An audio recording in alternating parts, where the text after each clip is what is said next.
Hey, what's up? It's E. Smith here, former IBF Junior Middleweight Champion of the World. Make sure you guys subscribe to the Sporting Icons. Cheers. Okay, so Terrence Crawford stops Shawn Porter in round number 10. This is following Kenny Porter getting up on the apron and just signaling to the referee the fight is over. Now, as far as the fight was happening up to that point, I think for the first half of the fight, we're talking first 5-6 rounds, you couldn't really split them too much, in my opinion. I thought that it was one round here, one round there to either fighter. Both were doing very, very well. But the second half of the fight, I thought that the last 4, maybe 5 rounds, Crawford was really starting to get on top and was pulling away as far as the points were concerned, or at least in my opinion. And of course, round number 10, when he dropped Shawn Porter on 2 occasions, there was really no way back for Shawn Porter at that point. Now, was it right that Kenny Porter waved off the fight? I mean, you could argue yes, because at this point, it was unlikely that Porter was going to get a stoppage win, which at that point, I think that he needed. So therefore, why take any more punishment when you don't need to? So there's that way of looking at it. But at the same time, it's a world title fight. Anything can happen, let's be honest. Maybe Porter could have pulled out a knockout win. He's a warrior. We know Shawn Porter's been in there with everybody.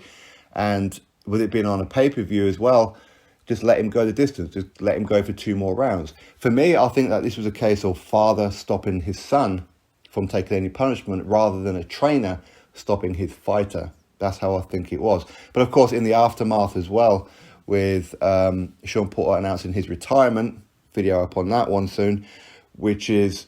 Now you can kind of understand. There was no point taking any more punishment. You weren't going to win the fight. Let's just pull the plug. Now, for me, this shows that Terrence Crawford is the number 1 in the welterweight division at 147. This is why the likes of Errol Spence Jr. just don't want the smoke with Crawford. This is why Crawford is now leaving Top Rank, because he can't get the fight with Errol Spence Jr. I don't really know what kind of avenue he's going to go down. I would imagine PBC. But would the PBC deliver that fight? You never know. I mean, I don't know. I don't believe so. But hey, I'd like to be wrong on that one. But I think that even if you just do a comparison. Now, of course, we know styles make fights. Just because A beats B and C beats B doesn't mean that A can beat C, because A beat B more convincingly. Like ABCs and that one, but you kind of get my point.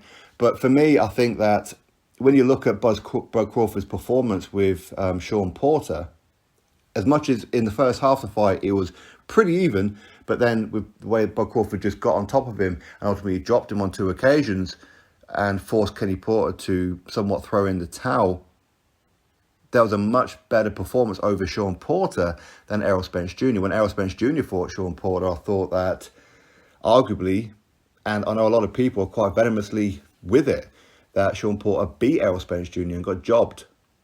Some people say, well, it's because of the flash knockdown, kind of flash knockdown. He was off balance, his glove touched the canvas, which of course is a legitimate knockdown. That's what cost Shawn Porter the fight. So in comparison, Bud Crawford did better, much better, against Porter than Errol Spence Jr. But you have to give Shawn Porter a lot of credit for fighting on a top-ranked platform, for using the fact that he's a PBC fighter, which is, in reality, apparently, there is no contract that says you can't fight anywhere else. As much as a lot of them tried to hide behind Al Heyman's skirt, Shawn Porter's like, no, I want this opportunity. I'm going to go fight him. Now, of course, I wish that Errol Spence Jr. would have that same kind of energy, but it appears that he doesn't. It is all about wrong side of the street.